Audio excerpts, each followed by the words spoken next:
मेरा नाम भारती है। आज मैं बहुत खुश थी।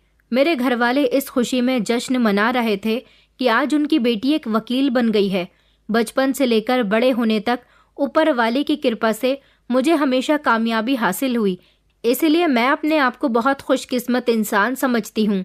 मगर कभी कभी इंसान के साथ कुछ ऐसे हादसे हो जाते हैं जब वो अपने आप से नफरत करने लगता है। मैं बहुत खुश थी। मेरी जिंदगी बहुत अच्छी गुजर रही थी, लेकिन एक भयानक और खौफनाक हादसे ने मुझे और मेरी जिंदगी को बर्बाद करके रख दिया। ये कहानी मैं उन लड़कियों के लिए लेकर आई हूँ जो खुद को बर्बाद हो जाने के बाद पिंजरे में कैद करके रख लेती हैं, अपनी जिंदगी को एक बोझ समझने लगती हैं। या फिर कुछ लड़कियां ऐसी होती हैं जो अपनी जान लेने के बाद इस बोझ से हल्की हो जाना चाहती हैं। मैं हर लड़की से यही कहना चाहूंगी कि आपको अपने हक की लड़ाई खुद लड़नी होगी। हमारे समाज में लड़कियों को बहुत कमजोर समझा जाता है, लेकिन लड़कियां अगर अपने दुश्मन से लड़ने पर आ जाएं तो उसे धूल चटाकर रहती हैं। ये कहानी मेरी है। मैं जयपुर के एक छोटे से गांव की रहने वाली लड़की हूँ, जिसने शहर में आकर अपनी पढ़ाई पूरी की। बचपन से ही मुझे वकील बनने का बहुत शौक था। हम 5 बहनें थीं और मेरे पिता अकेले ही हम 5 बहनों की पढ़ाई का बोझ उठा रहे थे। हम 5 बहनों के पैदा होने के बाद ऊपर वाले ने मेरी माँ को भाई की भी खुशी दिखाई थी, लेकिन भाई 1 साल से ज्यादा जिंदा नहीं रह सका क्योंकि उसकी एक बड़ी बीमारी के कारण मौत हो गई। मेरे पापा के ऐसे हालात नहीं थे कि वो हम सभी बहनों को काबिल बना सकते। मैं अपनी सारी बहनों में सबसे छोटी थी और सबसे ज्यादा जिद्दी थी। जब से मैंने होश संभाला था, मैं अपने पापा से एक ही जिद किया करती थी कि मुझे वकील बनना है। मेरे मम्मी पापा हम सभी बहनों से बराबर से प्यार करते थे। उन्होंने कभी भी अपनी बेटियों को बोझ नहीं समझा था। धीरे धीरे मेरी बड़ी बहनों की शादियां हुई। आखिर में हम 2 बहनें बची थीं, जो घर की सबसे छोटी बेटियां थीं। हम दोनों बहनों में सिर्फ 2 साल का फर्क था। मुझसे 2 साल बड़ी बहन योगिता, हम दोनों एक दूसरे के साथ सहेलियों की तरह रहते थे, मगर पढ़ाई में भी वो बहुत कमजोर थी। उसे पढ़ने का कोई शौक नहीं था। स्कूल पूरा हो जाने के बाद उसने घर संभालना शुरू कर दिया और मैं तो बस अपना सपना पूरा करने में ही लगी रहती थी। जब मेरा 12वां हो गया तो 60% अंक लाने के बाद मैंने बैचलर्स ऑफ लॉ की पढ़ाई शुरू कर दी। फिर उसके बाद 3 साल तक LLB कंप्लीट करने में लगे और फिर उसके बाद मेरा BCI में रजिस्ट्रेशन हुआ। BCI की परीक्षा भी मैंने पास की। उसके बाद भारत में वकालत करने का लाइसेंस मुझे मिल गया था। मेरा वकील बनने का सफ़र मेरे लिए काफ़ी कठिन रहा था, क्योंकि मैंने बड़ी मुश्किल से अपना सपना पूरा किया था और ये मेरे लिए सबसे बड़ी खुशी की बात थी। जब वकील बनकर मैं अपने गांव वापस लौटी तो पूरे गांव वाले इस बात की खुशियां मना रहे थे कि उनके गांव का नाम चंद्र प्रसाद की सबसे छोटी बेटी भारती ने रोशन कर दिया। मेरी सभी बहनें भी अपने पतियों के साथ हमारे घर आई हुई थी। सबने मेरा अच्छी तरह से स्वागत किया था, क्योंकि मैं काफ़ी समय से शहर में रह रही थी। शहर में मेरी मासी का घर था और मैंने वहीं रहकर अपनी पढ़ाई कंप्लीट की थी। अब मैं शहर में अपने एक चैम्बर खोलना चाहती थी, जहां पर मैं लोगों को उनका हक दिलाने के लिए लड़ना चाहती थी। और अब मैंने इंसाफ के खिलाफ लड़ना शुरू कर दिया था। काफ़ी सारे ऐसे केसेस थे जिसमें मैं कामयाब हुई थी और शहर की फेमस वकील बन गई थी। काफ़ी सारे लोग मुझे जानते थे। मैं अपने परिवार को भी शहर लेकर आ गई थी। यहाँ अपने परिवार के साथ मेरी जिंदगी बहुत अच्छी गुजर रही थी। मेरे मम्मी पापा, मेरी बहनें, सब लोग मुझ पर गर्व महसूस करते थे। मुझे अच्छा लगता था कि जिंदगी में मैंने जो चाहा मुझे मिल गया। मेरी जिंदगी पूरी तरह से बदल कर रह गई थी और मुझे अब भी ऐसा ही लगता था कि आगे जिस चीज़ की मैं ख्वाहिश करूंगी वो भी मुझे मिलता रहेगा। लेकिन अब मेरे साथ कुछ ऐसा होने वाला था जिसने मुझे पूरी तरह से बर्बाद करके रख दिया था। एक दिन मैं अपने चैम्बर में बैठी हुई थी जब एक औरत रोती हुई मेरे केबिन में आई। वो एक बूढ़ी औरत थी और बुरी तरह से रो रही थी। उसके साथ एक जवान लड़की थी। मैंने कहा, आप क्यों रो रही हैं? क्या परेशानी है? उन्होंने कहा, मैडम जी, मैं बड़ी उम्मीद के साथ आपके पास आई हूँ। मुझे इंसाफ दिलवाइए, वरना मैं घर से बेघर हो जाऊंगी। मैं ही नहीं बल्कि पूरे 500 लोगों की छत का सवाल है। मैंने कहा, आप तसल्ली से बैठिए और मुझे पूरी बात बताइए। वो मेरे सामने बैठ गई। वो जवान लड़की उसकी पोती थी और ये बूढ़ी औरत इस जवान लड़की की दादी थी। इन दोनों ने मुझे बताया कि हमारा इस दुनिया में एक दूसरे के अलावा कोई भी नहीं है। हम बहुत गरीब लोग हैं, मगर हम एक खोली में रहते हैं जहाँ पर हम ही नहीं बल्कि 500 लोग अपनी जिंदगी आराम से गुजार रहे हैं। हमारी छोटी सी खोली है, मगर हमें इस बात का सुकून है कि हमारे सर पर हमारी अपनी छत है। लेकिन अब हमारी छत हमसे कोई छीन लेना चाहता है और हमें सड़क पर ले आना चाहता है। हमारे शहर का एक बहुत बड़ा बिजनेसमैन आदमी है जो हमारी खोली को तुड़वाकर उस जगह अपना कोई प्लांट लगाना चाहता है। वो हमें काफ़ी दिनों से खोली तुड़वाने के लिए परेशान कर रहा है। हम लोग पुलिस में भी गए, मगर पुलिस ने भी हमारी कोई सहायता नहीं की। इसलिए हमने अब कोर्ट का दरवाज़ा खटखटाने की कोशिश की है।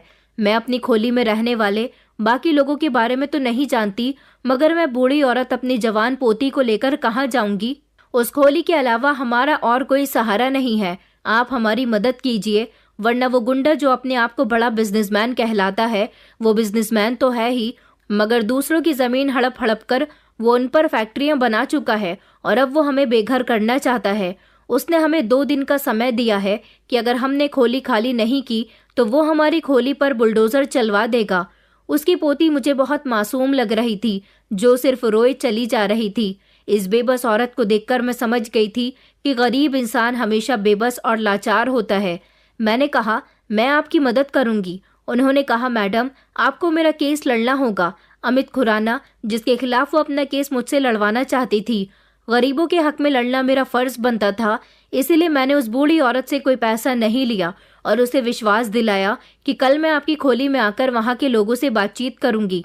अगले ही दिन मैं उनकी खोली में चली गई और वहाँ जाने के बाद मैंने देखा कि वहाँ तो गरीबी ने जन्म लिया हुआ था। भला इन लोगों के पास इस खोली के अलावा कुछ भी नहीं था। अमित खुराना शहर की एक बहुत बड़ी मल्टीनेशनल कंपनी का मालिक था, जिसकी काफी सारी फैक्ट्रियां चल रही थी, मिलें चल रही थी। भला उसे क्या जरूरत थी इन गरीबों की छत इनसे छीन लेने की? आखिर इन लोगों के पास इस खोली के अलावा और था ही क्या? मुझे इन सब लोगों को देखकर बहुत तरस आया था और मैंने इन सब से वादा किया था कि आपका घर आपसे कोई नहीं छीन सकता। जब इन लोगों ने पुलिस में कंप्लेंट दर्ज की थी, तभी अमित खुराना ने इन लोगों को कोर्ट से खोली खाली करवाने के लिए नोटिस भेज दिए थे। लेकिन अब मैंने भी इनका साथ देना शुरू कर दिया था। सबसे पहले मैंने खोली की ज़मीन से जुड़े सारे ही दस्तावेजों की जांच की और फिर उसके बाद ये सुनिश्चित किया कि इस ज़मीन पर असल हकदार और मालिक कौन है। फिर ये बात पता चल गई कि 30 साल पहले ये खोली बनी थी और इन गरीबों ने पनाह ले ली थी। इस खोली का मालिक एक बहुत बूढ़ा आदमी था जो अब इस दुनिया को छोड़कर चला गया था और उसका परिवार भी यहाँ पर नहीं रहता था। मगर खोली के लोगों का कहना है कि जब वो लोग इस खोली में किराए पर रहते थे, तब उन्होंने एक एक करके खोली के एक एक कमरे को खरीद लिया था और तभी से वो इस खोली के हकदार बन गए। मैंने काफ़ी सारे ऐसे सबूत इकट्ठे भी कर लिए थे जिससे ये साफ साफ साबित हो रहा था कि ये खोली इन गरीबों की ही है और इनको यहाँ से कोई नहीं निकाल सकता। बहुत सारे दस्तावेज, गवाहों के बयान, ये सब कुछ मैंने इकट्ठे कर लिए थे जो कोर्ट में मैं अमित खुराना के खिलाफ साबित करना चाहती थी। उन्होंने भी इस केस से रिलेटेड काफ़ी सारे दावे किए थे। अमित खुराना के वकील को भी मैं अच्छी तरह से जानती थी। फिर ये केस कोर्ट में चला और वहां जाकर मैंने अपने सारे दस्तावेज और गवाहों के बयान दिलवाए। जज ने एक एक करके दोनों ही पक्षों का मामला सुना। अमित खुराना की तरफ से उनके वकील ने बहुत सारे ऐसे गवाह पैसों से खरीद लिए थे जिन्होंने कोर्ट में झूठे बयान दिए। ये केस काफ़ी लंबे समय तक चला था। कोर्ट में गवाह, सबूत, दस्तावेज, ये सब कुछ हर महीने की तारीख पर बदलते गए, लेकिन मैंने उन गरीबों को उनका हक दिलाने में कोई कमी नहीं छोड़ी।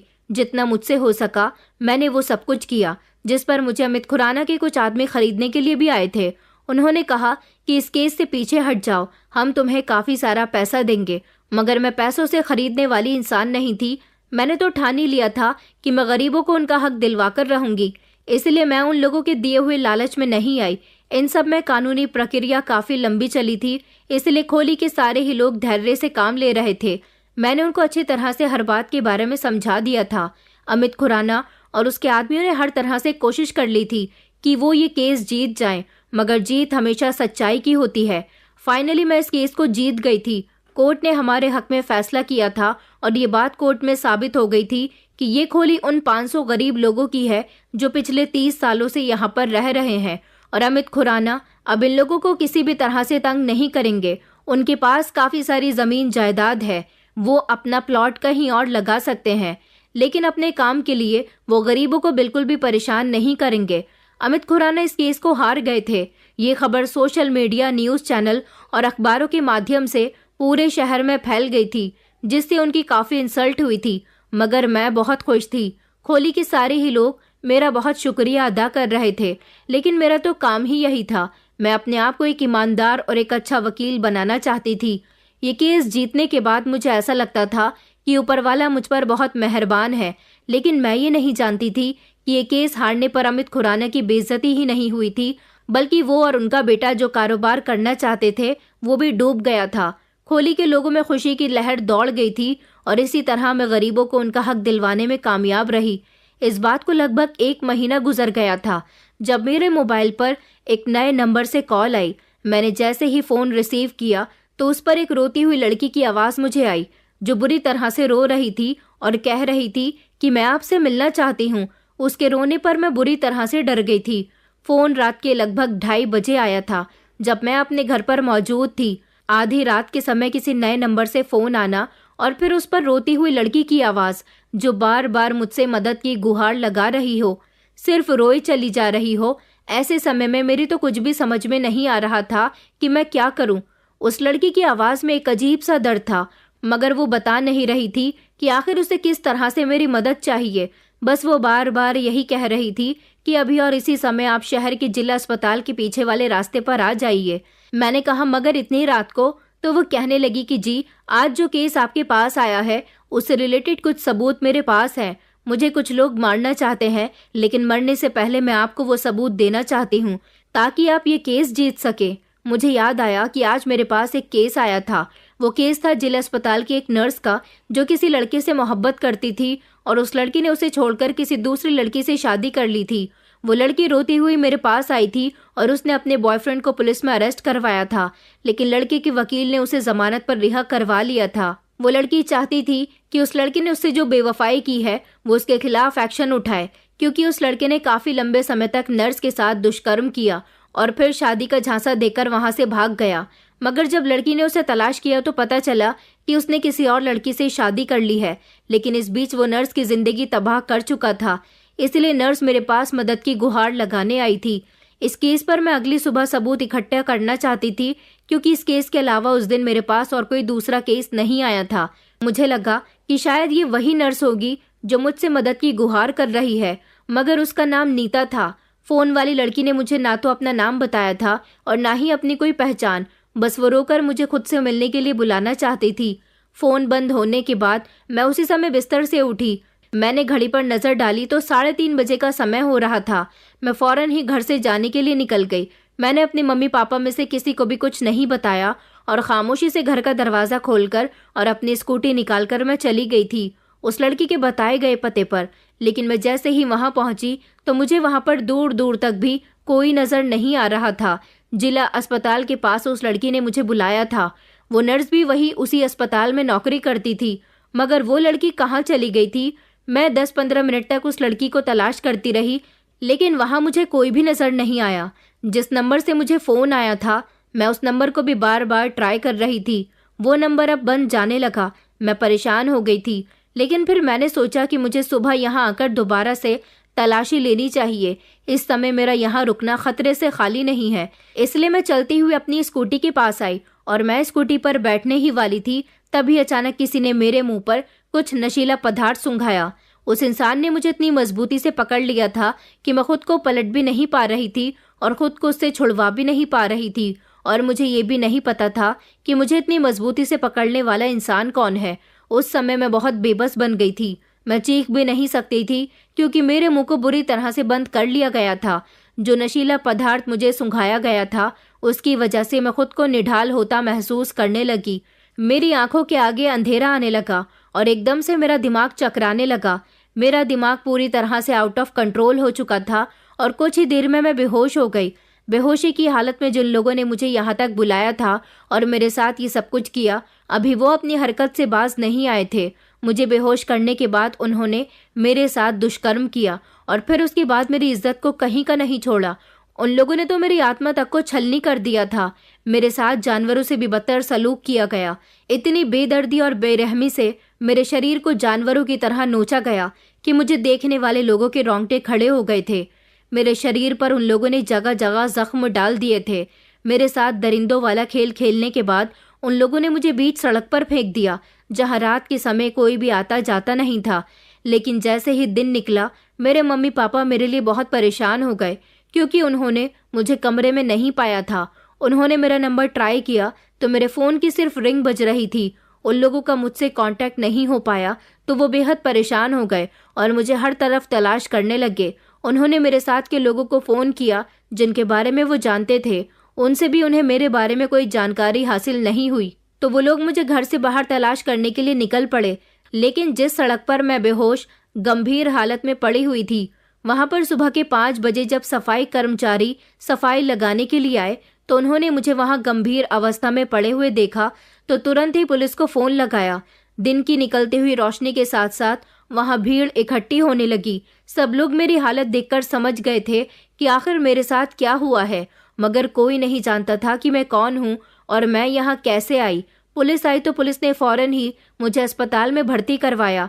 उधर मेरे मम्मी पापा मुझे ढूंढ ढूंढ कर परेशान हो रहे थे, हराने जाने वाले से मेरे बारे में पूछ रहे थे। लेकिन एक और बात थी जिसने उन्हें बहुत ज़्यादा परेशान कर दिया था।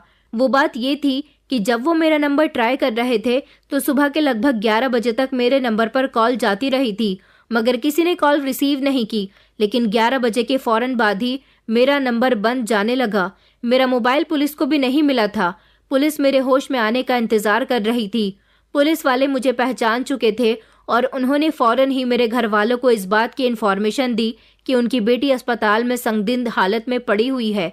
मेरे घर वाले घबरा गए और फौरन ही मेरे मम्मी पापा, मेरी सभी बहनें और उनके पति सब लोग इकट्ठे होकर अस्पताल पहुंचे और सबका मेरी हालत देखकर बुरा हाल हो चुका था, क्योंकि कोई ये नहीं समझ पा रहा था कि आखिर बात क्या हुई है, क्या परेशानी थी जिसकी वजह से मेरी हालत ऐसी हो गई। सब लोग जानना चाहते थे। पुलिस को भी कुछ नहीं पता था। लेकिन जब मेरा चेकअप होने के बाद डॉक्टर से बात की गई तो डॉक्टर ने बताया कि मेरे साथ दुष्कर्म हुआ है और मेरे शरीर को बुरी तरह से जख्मी कर दिया गया। ये खबर सुनकर पुलिस सहित मेरे घर वाले भी हिलकर रह गए थे। फिर धीरे धीरे अस्पताल में मीडिया कर्मी भी पहुंच गए। ये खबर पूरे शहर में फैल गई कि शहर के सबसे होनहार वकील के साथ कुछ लोगों ने दुष्कर्म किया और उसको गंभीर अवस्था में सड़क पर छोड़ दिया। ये खबर पूरे शहर में फैल गई और सभी लोग ये जानना चाहते थे कि आखिर मेरे आरोपी कौन है। मेरे होश में आने का इंतजार हो रहा था, लेकिन मेरी हालत बहुत खराब थी। पुलिस अपने काम में जुट गई थी कि आखिर मेरे साथ ये सब कुछ किसने किया था, कौन मेरे आरोपी थे। लेकिन पुलिस मेरा बयान लेना चाहती थी। मेरी हालत से मेरे घर वालों का भी रो रो कर बुरा हाल हो गया था। मेरी हालत ही ऐसी थी कि मुझे कोई भी देखता तो वो भी डर के मारे भाग जाता। तरह तरह के सवाल हर एक के दिमाग में घूम रहे थे।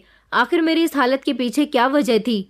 वकीलों के तो वैसे भी बहुत सारे दुश्मन होते हैं। यही सब सोचकर लोग अपने दिमाग पर ज्यादा जोर नहीं डाल पा रहे थे। उन्होंने सोचा कि मेरा भी कोई ना कोई ऐसा दुश्मन होगा जिसने मेरे साथ अपना बदला लेने के लिए ये सब किया होगा। पुलिस को भी कुछ पता नहीं चल पा रहा था, क्योंकि उन दरिंदों ने मेरे साथ जिस समय उस हैवानियत को अंजाम दिया उस समय उधर के एरिया में कोई भी मौजूद नहीं था। उधर अस्पताल में मेरे परिवार वाले बार बार डॉक्टर से मुझसे मिलने की रिक्वेस्ट कर रहे थे, लेकिन डॉक्टर इस कंडीशन में पेशेंट को किसी से भी मिलने नहीं देते। मेरे घर वालों के ज्यादा रिक्वेस्ट करने पर उन्होंने हार कर मेरे घर वालों को एक बार मुझसे मिलने की परमिशन दे दी थी। मेरी शारीरिक और मानसिक कंडीशन बहुत खराब थी। डॉक्टर का भी कहना था कि सिर्फ ऊपर वाला ही आपकी बेटी को बचा सकता है, वरना तो इसकी कंडीशन बहुत ही बुरी है, बचने के चांसेस बहुत कम है। ऐसी हालत का सदमा मेरे पूरे ही परिवार पर बुरा असर डाल गया था। ये खबर सोशल मीडिया के जरिए पूरी दुनिया में भी आग की तरह फैल गई थी। एक महिला वकील के साथ ऐसा किसने किया और क्यों किया, और उसकी हालत ऐसी क्यों हुई, इस बारे में हमारा पूरा शहर जानना चाहता था। हमारे समाज में औरतें बिल्कुल भी सेफ नहीं है। लोग इस बात पर भड़क उठे कि एक महिला वकील के साथ इतना सब कुछ हो गया और पुलिस हाथ पर हाथ धरे बैठी हुई है। पुलिस के पास भी कोई जवाब नहीं था, क्योंकि वो जानते ही नहीं थे कि मेरे साथ ये सब कुछ किसने किया, मुझ पर क्या बीती, किस किस तकलीफ से मुझे गुजरना पड़ा। मेरी मम्मी गम से निढाल पापा के कंधे पर अपना सर टिकाकर बैठी हुई थी। वो पापा से कहने लगी कि ये मेरी बेटी के साथ क्या हो गया। वो तो अपना सपना पूरा करना चाहती थी, वो तो एक ईमानदार वकील थी, लोगों को उनका हक दिलवाने के लिए हर तरह से लड़ती थी। आज मेरी बेटी के साथ ही ये सब कुछ क्यों हो गया? पापा कहने लगे कि इस सब में मेरी भी पूरी गलती है, मुझे अपनी बेटी को बेटा नहीं समझना चाहिए था। इस समाज में बेटियों को अगर उड़ने की आज़ादी दी जाए तो इस समाज के दरिंदे उनके पर काटने के लिए उनके आगे पीछे मंडराते रहते हैं। ऐसे लोग नहीं चाहते कि लड़कियां काबिल बने। बस यही मेरी गलती हुई कि मैं समाज में रहने वाले उन दरिंदों को भूल गया था जो बेटियों की जिंदगी को उजाड़ देते हैं और उनकी इज्जत को खिलौना समझकर खेल जाते हैं। ये कहकर मेरे पापा रोने लगे थे। पापा ने कहा, बस एक बार मेरी बेटी ठीक हो जाए, फिर मैं उसे अपने गांव ले जाऊंगा। हम लोग इस शहर में नहीं रहेंगे। वहां ले जाकर हम अपनी वही सादगी भरी जिंदगी गुजारेंगे जहां हम अपने पूरे परिवार के साथ खुश रहते थे। अगर हम वहीं पर रह रहे होते और मैंने अपनी बेटी का सपना पूरा न करवाया होता तो शायद आज मेरी बेटी के साथ ऐसा न होता। मेरी बहनों के पतियों ने भी मेरे पापा को पूरी तसल्ली दी थी और उनको समझाया था कि पुलिस अपना काम कर रही है। बस भगवान से प्रार्थना है कि जल्द से जल्द भारती होश में आ जाए और पुलिस को सब कुछ बता दे, फिर शायद उसके आरोपी जेल की सलाखों के पीछे हों। मेरी बहनें और मेरे तीनों जीजू मेरे घर वालों को तसल्ली दे रहे थे। सोचा तो मैंने भी कभी नहीं था कि मेरे साथ ये सब कुछ हो जाएगा। डॉक्टर का कहना था कि अभी भारती का होश में आना नामुमकिन है क्योंकि वो कोमा में जा चुकी है। अब तो सबकी प्रार्थनाएं ही आपकी बेटी को वापस ला सकती हैं। एक तरफ मेरे घर वाले परेशान थे तो दूसरी तरफ जूनियर एडवोकेट सड़क पर उतर आए थे। उन सब ने मेरे आरोपियों के खिलाफ कड़ी कार्यवाही की गुहार लगाई थी और वो लोग सड़कों पर कैंडल मार्च भी कर रहे थे। मेरे घर वालों को खुशी हुई थी कि उनकी बेटी के इंसाफ के लिए सड़कों पर लोग उतर आए थे। सभी लोग मेरे कोमा से बाहर आने के इंतजार में थे। डॉक्टर की पूरी कोशिश के बावजूद भी मुझे कोमा से बाहर आने में 1 महीने का समय लग गया था। 1 महीने के बाद जब मैं कोमा से बाहर आई तो ये खबर पूरे शहर में आग की तरह फैल गई थी और झाग की तरह बैठ भी गई थी, जैसे कि कुछ हुआ ही नहीं था। इसी तरह शहर में गुजरते दिनों के साथ शांति फैल गई, जैसे कुछ हुआ ही न हो। मुसीबत का पहाड़ तो मुझ पर और मेरे घर वालों पर टूटा था, जो कि अभी तक मुझे अस्पताल में बेइज्जत करवा रहा था। मेरे इन हालातों ने मेरे माता पिता की कमर तोड़कर रख दी थी। उन्होंने मेरी ऐसी हालत के बारे में कभी सोचा भी नहीं था कि मेरी वजह से उन्हें इतने मुश्किल और कठिन दिन देखने पड़ेंगे। 1 महीने के बाद मेरे होश कुछ संभलने लगे तो मुझे अपने साथ गुजरा वो खतरनाक वक्त याद आने लगा। मैं तो चीखने लगी, रोने लगी। पुलिस भी मुझसे पूछताछ करने के लिए आई तो मेरी हालत ऐसी नहीं थी। मैं पुलिस को कुछ भी बता पाती, मगर एक न एक दिन तो मुझे अपने बारे में पुलिस को सब कुछ बताना ही था। कुछ समय के बाद जब दोबारा से मुझसे पूछताछ हुई तो मैं पुलिस को जवाब नहीं दे पाई थी, क्योंकि मुझे खुद को भी नहीं पता था कि मेरे साथ दरिंदगी करने वाले लोग कौन थे। मैंने पुलिस को बता दिया कि रात के लगभग 2:30 बजे के समय मेरे नंबर पर एक अनजान नंबर से फोन आया था और किस तरह मुझे उस लड़की की रोती हुई आवाज में अपने आप से मिलने के लिए उस रास्ते पर बुलाया और मैं उससे मिलने के लिए चली गई थी, मगर वहां कोई भी नहीं था। मैं वहां से वापस आने लगी तो उसके बाद किसी ने मेरे मुंह पर हाथ रखकर मुझे बेहोश कर दिया। फिर मुझे पता ही नहीं चला कि मेरे साथ क्या हुआ। पुलिस को लगता था कि मैं उनको सब कुछ बता दूंगी, मगर मैं तो कुछ भी नहीं देख पाई थी। मेरे खुद के पास भी कोई ऐसा सबूत नहीं था जिसके बेस पर मैं पुलिस को कुछ बता सकती। लेकिन पुलिस को बताने लायक बात यह थी कि आखिर मेरा मोबाइल कहाँ था। मेरे पेरेंट्स ने बताया था कि मेरे मोबाइल पर उन्होंने सुबह के 11 बजे तक लगातार फ़ोन किया था और उसके बाद मेरा नंबर खुद ब खुद ही स्विच ऑफ जाने लगा और अभी तक मेरा नंबर बंद जा रहा था। पुलिस ने मेरे मोबाइल को ट्रेस करना शुरू किया कि हो सकता है कि आरोपी मेरा मोबाइल अपने साथ लेकर चले गए हों। इस केस को चलते चलते लगभग 1 महीना गुजर चुका था। मेरी हालत थोड़ी बेहतर हो गई थी, मगर मैं इतनी खामोशी से बैठने वालों में से नहीं थी। मैंने सोच लिया था कि मैं अपने आरोपियों को सलाखों के पीछे भिजवाकर ही रहूंगी। इसलिए मैंने अपना केस खुद लड़ना शुरू किया और अपने साथ होने वाली दरिंदगी के खिलाफ सबूत इकट्ठे करने शुरू कर दिए। मुझे पुलिस से भी कोई खास उम्मीद नहीं थी। मैं अपने आरोपियों का चेहरा दुनिया के सामने लेकर आना चाहती थी, इसलिए मैंने सबसे पहले जिला अस्पताल जाकर उस लड़की के बारे में पता लगाया। अस्पताल की नर्स थी और मेरे पास अपना केस लेकर आई थी। वहां जाने के बाद मुझे पता चला कि इस नाम की ऐसी कोई भी लड़की वहां नौकरी नहीं करती। उस नर्स का नाम नीता था। फिर मैं उधर के एरिया में गई जिधर के रास्ते पर मेरे साथ उस दरिंदगी को अंजाम दिया गया था। मैं भले ही अपने आरोपियों के खिलाफ सबूत इकट्ठे करने में जुट गई थी, लेकिन मैंने अपनी पहचान छुपा ली थी। मैं घर से निकलती तो अपना चेहरा छुपाकर निकलती थी ताकि मुझे कोई पहचान न सके। मुझे डर था कि अगर मेरे आरोपियों को पता चल गया कि मैं बिल्कुल ठीक हो गई हूँ और उन लोगों के खिलाफ सबूत इकट्ठे कर रही हूँ तो शायद वो लोग मुझे या मेरे परिवार वालों को नुकसान पहुंचाने की कोशिश कर सकते हैं। अस्पताल के पीछे वाले रास्ते पर वैसे तो सारा इलाका सुनसान ही पड़ा हुआ था, मगर एक ऐसी चीज थी जिससे मैं उन दरिंदों को पहचान सकती थी। वो था एक पुराना बंद पड़ा हुआ मेडिकल स्टोर। वहां का एरिया सुनसान था, इसलिए मेडिकल स्टोर बंद पड़ा हुआ था, लेकिन मेडिकल स्टोर के बाहर सीसीटीवी कैमरा लगा हुआ था। इस मेडिकल स्टोर के मालिक के बारे में मुझे पता लगाना था। मेडिकल के बाहर मेडिकल का नाम, मालिक का मोबाइल नंबर और उसका नाम भी लिखा हुआ था। मैंने फौरन ही उसका नाम और नंबर नोट किया और फौरन ही उसका नंबर ट्राई किया। कॉल बिल्कुल सही जगह लगी थी। कॉल उठाने वाला इंसान मेडिकल स्टोर का मालिक ही था। मैंने उससे रिक्वेस्ट की और मिलने के लिए कहा तो वो मुझसे मिलने के लिए राजी हो गया। मैंने उसे कैफे में बुला लिया था, लेकिन वहां भी मैं अपना चेहरा छुपा कर गई थी। वो मेडिकल स्टोर का मालिक मुझे देखकर परेशान हो रहा था कि आखिर मैं कौन हूँ, क्योंकि वो मुझे नहीं जानता था। फिर मैंने उससे कहा कि आपके मेडिकल स्टोर के बाहर बोर्ड लगा हुआ था, मैंने वहां से आपका कॉन्टैक्ट नंबर लिया है। मैं जानना चाहती हूँ कि आपके मेडिकल स्टोर के बाहर जो सीसीटीवी कैमरा लगा हुआ है वो इस समय चल रहा है, क्या उसकी 27 नवंबर की फुटेज मुझे मिल सकती है? मैंने उसे अपने बारे में सब कुछ बता दिया और उससे रिक्वेस्ट की कि प्लीज मेरी मदद करो। उसने कहा उधर के एरिया में सुनसान रहती है, इसलिए मैंने अपना मेडिकल स्टोर वहां से खत्म कर दिया और भीड़ भाड़ वाली जगह में दूसरी दुकान पर मेडिकल स्टोर कर लिया है। लेकिन मेरा सीसीटीवी कैमरा अभी भी वहीं पर लगा हुआ है, लेकिन काफी लंबे समय से मैंने उसकी फुटेज चेक नहीं की और ना ही मुझे ये पता कि वो सीसीटीवी कैमरा चालू है या नहीं। उसने कहा लेकिन मैं आपकी मदद कर सकता हूँ। वो उसी समय मुझे अपने घर ले गया था। उसके घर में कंप्यूटर था। उसने चेक किया तो सीसीटीवी कैमरा चालू था और उनकी फुटेज भी उसके पास थी। उसने मुझे 27 नवंबर रात के 3 बजे की फुटेज निकाल कर दी। मैंने उन फुटेज को गौर से देखा तो उसमें मुझे 2 आदमी नजर आए जो ठीक मेडिकल स्टोर के सामने मेरे पीछे खड़े होकर मुझे दबोच चुके थे और फिर उसके बाद मैं बेहोश हो गई थी। वो लोग मुझे बेहोश करने के बाद खचेड़कर दूसरी जगह ले गए थे जिधर कैमरे की लोकेशन नहीं आ रही थी।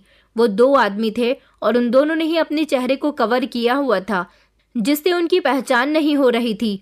मैं काफी समय तक सीसीटीवी फुटेज देखती रही। मेडिकल स्टोर के सामने से हट जाने के बाद सीसीटीवी फुटेज में कुछ भी नहीं आया था, लेकिन 2 घंटे के बाद कुछ ऐसा हुआ जिसकी वजह से मुझे पता चल गया था कि वो लोग कौन थे। उस समय लगभग 4:30 बजे का टाइम था जब मेडिकल स्टोर के सामने एक बड़ी सी गाड़ी आकर रुकी और उस गाड़ी से उतरने वाला इंसान कोई और नहीं बल्कि अमित खुराना था।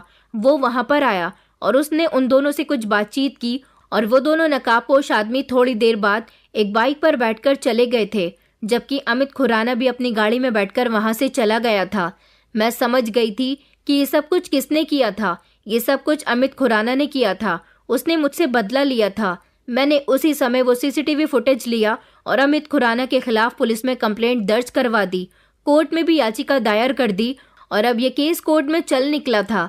मेरे पास सिर्फ एक ही सबूत नहीं था बल्कि और भी सबूत आ चुके थे। अमित खुराना और उसके आदमी ये बात बहुत अच्छी तरह से जानते थे कि सुनसान जगह में दिन के समय ज्यादा भीड़ भाड़ नहीं होती, बस कुछ ही लोग दिखाई देते हैं, लेकिन रात के समय तो कोई भी उधर नहीं जाता क्योंकि वो एरिया आउट एरिया में लगता है। इसीलिए वो लोग मुझे वहां ले गए और वहां ले जाने के बाद एक कोने में जाकर उन्होंने मेरे साथ इस दरिंदगी को अंजाम दिया। और ऐसा करने के लिए अमित खुराना ने ही उनसे कहा था। उसे ये नहीं मालूम था कि उस जगह पर कैमरा लगा हुआ है और कैमरा सारी रिकॉर्डिंग कर चुका है। मैंने वो सीसीटीवी फुटेज कोर्ट में प्ले की। सब लोग उसे देख रहे थे और सबको ये यकीन आ गया था कि इस मामले में अमित खुराना का बहुत बड़ा हाथ है, मगर वो अपनी सच्चाई उगलने के लिए तैयार नहीं हो रहा था। उसने न जाने कितने झूठे वकील लगा दिए थे, लेकिन मेरा सीसीटीवी फुटेज एक कठोर और मजबूत सबूत साबित हुआ था। मेरे मोबाइल की लोकेशन भी ट्रेस कर ली गई थी। मेरा मोबाइल उन दोनों आदमियों के पास था जिन्होंने मेरे साथ उस रात गलत किया था। वो दोनों कोई बहुत बड़े गुंडे नहीं थे बल्कि मामूली से चोर उचक्के थे जो छोटी मोटी चोरियां किया करते थे। उन्होंने मेरा मोबाइल भी चोर बाजार में बेच दिया था। आजकल टेक्नोलॉजी इतनी ज्यादा कामयाब हो गई है कि मोबाइल में सिम का होना जरूरी नहीं है। बिना सिम कार्ड के भी मोबाइल की लोकेशन ट्रैक की जा सकती है। मेरा मोबाइल चोर बाजार से जिस इंसान ने खरीदा था उसको हिरासत में ले लिया गया था, मगर उसने पुलिस को बताया कि उसने ये मोबाइल 10,000 रुपए में चोर बाजार से खरीदा था। जिस इंसान से ये मोबाइल खरीदा गया था उसने पुलिस को बता दिया कि उसे ये मोबाइल किसने दिया था और फिर पुलिस ने मेरे आरोपी को पकड़ लिया। उस आरोपी ने अपने साथ ही साथ दूसरे आरोपी का भी नाम पुलिस को बता दिया और फिर इस तरह उन दोनों ने कोर्ट में आकर ये बात साबित कर दी कि वीडियो में वो दोनों ही है और अमित खुराना के कहने पर उन्होंने ही मेरे साथ ये सब किया। और वो लड़की जो उस दिन मेरे पास अपनी समस्या लेकर आई थी, उसी लड़की ने मुझे फोन किया था और उसी ने मुझे मिलने के लिए बुलाया था। उस लड़की ने भी अमित खुराना के कहने पर ही ये सब कुछ किया था ताकि मैं उसकी रोती हुई आवाज सुनकर उससे फौरन ही मिलने के लिए चली जाऊं। अमित खुराना को फौरन ही हिरासत में ले लिया गया था और फिर अमित खुराना ने कोर्ट में जज के सामने अपने वही बयान दिए जो वो नहीं देना चाहते थे। उन्होंने बता दिया कि मैंने उनके काम में रुकावट पैदा की। वो खोली तोड़कर वहां पर अपना कारोबार शुरू करना चाहते थे, मगर वहां के लोगों ने मुझसे कांटेक्ट किया और मैंने उनको उनकी जगह दिलवा दी और अमित खुराना ये केस हार गए। तभी से उन्होंने अपने दिल में ठान लिया था कि वो मुझसे बदला लेकर रहेंगे, इसलिए उन्होंने ये सब कुछ किया। मगर वो ये नहीं जानते थे कि मैं एक ऐसी इंसान थी जो दूसरों के लिए लड़ना जानती थी तो अपने लिए भी लड़ सकती थी। उन्हें लगता था कि मेरे साथ जब ये सब कुछ होगा तो मैं अपनी बदनामी के डर से खामोश होकर बैठ जाऊंगी, बल्कि मुझे खुद को ये नहीं पता था कि मेरे आरोपी कौन है। इसलिए मैं आरोपियों का पता लगाने की कभी कोशिश भी नहीं करूंगी और ये बात दबी की दबी रह जाएगी। लेकिन कोशिश करने वालों की कभी हार नहीं होती। और दूसरी तरफ अमित खुराना से एक ये गलती हुई थी कि वो नहीं जानते थे कि मेडिकल स्टोर के सामने कैमरा लगा हुआ था और इस चीज का पता मैंने लगा लिया जिसमें उनका चेहरा साफ साफ नजर आ रहा था। वो उस रात अपने भेजे हुए गुंडों से मिलने के लिए गए थे। उन्होंने उनको बताया था कि इस लड़की को यहीं बीच सड़क पर छोड़कर चले जाना। मेरी इज्जत खराब करने के बाद उन्हें ये नहीं पता था कि एक दिन वो भी किसी को मुंह दिखाने लायक नहीं रहेंगे। उनसे बदला लेने की हिम्मत किसी में नहीं थी, मगर मैंने ये कर दिखाया था। मैंने अपने आरोपियों को सलाखों के पीछे पहुंचा दिया था। इस हादसे में जितने भी लोग शामिल थे उन सबको अरेस्ट कर लिया गया। उन सब के खिलाफ बड़ी कार्यवाही हुई थी। अपना ही केस खुद लड़कर मैं जीत गई थी। सोशल मीडिया पर, अखबारों में और न्यूज चैनल में सारे ही लोग मेरी प्रशंसा कर रहे थे। मेरे माता पिता को भी खुशी हुई थी कि उनकी बेटी ने जख्मी शरीर के साथ इतनी हिम्मत का काम किया था। मैं चाहती तो अब दोबारा संभल नहीं सकती थी, मगर मेरे लिए संभलना बहुत जरूरी था। अमित खुराना अरेस्ट हुए तो उनके पूरे परिवार की भी बहुत बदनामी हुई, जबकि पुलिस ने उनके बाकी के काले धंधों पर भी गौर किया। पूरा ही पुलिस सिस्टम लपेट में आ गया था। जो उनके खरीदे हुए पुलिसकर्मी थे उन सभी के खिलाफ भी कार्यवाही की गई, क्योंकि वो सिर्फ खोली वाले गरीब लोगों की ही खोली नहीं तोड़ रहे थे, बल्कि बहुत सारे ऐसे गरीब लोगों की जमीनों पर कब्जा करके उन्होंने अपनी मिल्स और फैक्ट्रियां बनाई हुई थी। उनके सारे ही कारोबार को बंद कर दिया गया और उसके खिलाफ भी कार्यवाही हुई। मैं अपनी जंग जीत चुकी थी। मैं बहुत खुश थी और इस तरह मेरे आरोपी दुनिया के सामने आ गए थे। मगर कुछ दिनों बाद अमित खुराना की पत्नी और उनका बेटा मुझसे अमित खुराना की तरफ से माफी मांगने आए थे और रिक्वेस्ट कर रहे थे कि मैं उनके पति को जेल की सलाखों से छुड़ा लूं, मगर मैं ऐसा नहीं कर सकती थी। अमित खुराना एक इंसान नहीं था, बल्कि एक हैवान था जो अपनी दौलत की ताकत से हर किसी को रौंदना जानता था। मैंने उनकी पत्नी से कहा था कि मैं आपके लिए कुछ नहीं कर सकती। आपका पति तो अपनी हरकतों की वजह से जेल की सलाखों के पीछे है। ऊपर वाले से प्रार्थना कीजिए कि कभी आपका बेटा अपने पिता जैसा न बने, इसलिए अपने बेटे को अच्छे संस्कार दीजिए। अमित खुराना की पत्नी एक अच्छी और समझदार औरत थी, इसलिए शर्मिंदा होकर वहां से चली गई थी। लेकिन एक पत्नी अपने पति को बचाने के लिए कोशिश तो करती ही है। उन दोनों आदमियों को भी कड़ी सजा हुई थी, क्योंकि उन्होंने मेरे साथ बहुत गलत किया था। आज मैं एक काबिल और होनहार वकील हूँ और बड़े बड़े केस लड़ती हूँ। मेरी ऐसी हिम्मत से हमारे शहर की बहुत सारी लड़कियों को हिम्मत मिली थी, जो अपने साथ गलत हो जाने के बाद घर में छुपकर बैठ जाती हैं। ऐसी लड़कियों को अपने खिलाफ आवाज उठानी चाहिए और डटकर अपने आरोपियों का सामना करना चाहिए।